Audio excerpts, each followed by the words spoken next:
So now we're going to talk about Python as a programming language. You probably noticed that I'm wearing a sorting hat.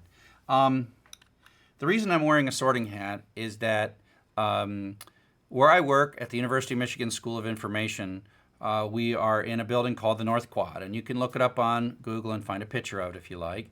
And I think it's designed to be like Hogwarts. It's got a little center. It's got this outside bit. It's got a really cool cafeteria that looks like owls might fly through it. And so we moved to this a few years back when I started teaching Python, and I was teaching my very, very first class in this building, which we sort of lovingly call Quadwarts because it's North Quad, and we thought it was kind of like Hogwarts. And so I'm like joking, and I'm like I wore my robes to class, and I said, "Welcome to Quadwarts, and you have to wear your robes every time to class." And I was being funny, and I said, "Okay, it's our first class. We're teaching Python, and let's do a sorting ceremony." I didn't have the sorting hat back then, so I have a sorting hat now, and so that's cool. And I'm like, I think I'm going to be in Gryffindor, and they told me, the students said that I couldn't be in Gryffindor, and I'm like, why can't I be in Gryffindor? Everybody wants to be in Gryffindor.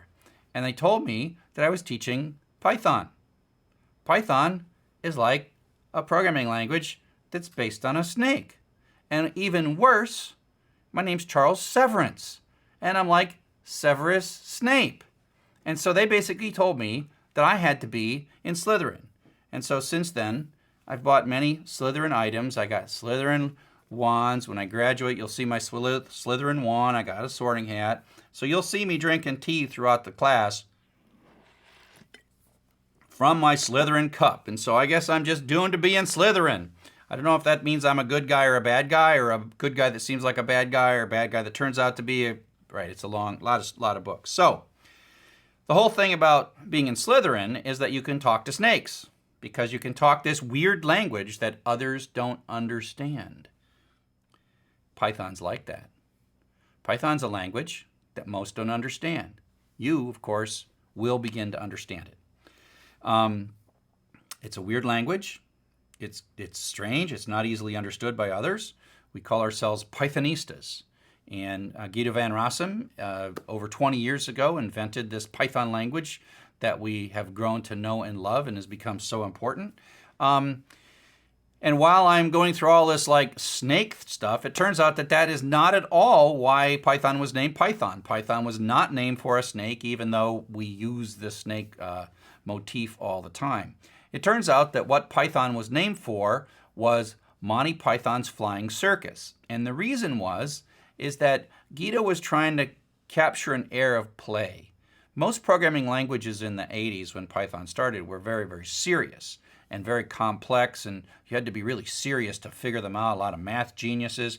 And Guido thought, I could probably write a programming language that wouldn't be that hard, would be fun actually, which would be enjoyable to use, but let's not make it bad. Let's not make it weak. Let's make it both powerful and enjoyable. And so that's why Python turns out to be such a perfect language to use as your first programming language, is that it's designed to be your first programming language, but it's also powerful. So many times you build a first programming language that's weak and not capable of doing a lot of stuff, but Python has this wonderful, easy to learn, and powerful and useful. And so there we are. Welcome to being a Pythonista. Now, as you learn Python, remember, you're talking to a snake, and this is a language that you don't already know. You are going to make lots of mistakes, and the computer is going to seem to judge your mistakes harshly. You will learn the word syntax error a lot.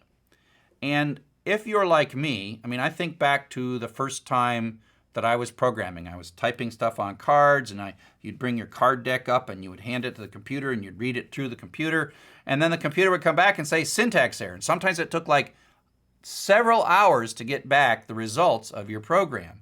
You're going to get to do it in seconds, but in the old days when I was young, it took hours sometimes. And then all you get back is a syntax error. And when I first started programming, I grew to kind of hate the creature that lived inside the computer, because I thought that the creature didn't like me. I thought the creature was value judging my programs. I mean, I would write this thing and I'd think it's perfect and I would hand it in and the computer would say, syntax error. And I'm like, huh? What's up? Syntax error.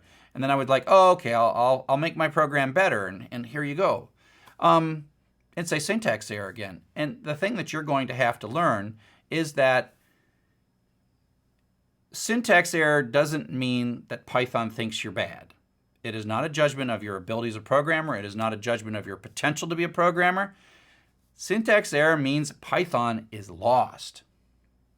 You are learning Python's language because Python can't learn your language. You're smarter than Python. We can teach you. You can learn, but Python can't. And so when it says syntax error, even though you feel like it's a rejection, syntax error simply means that Python is lost.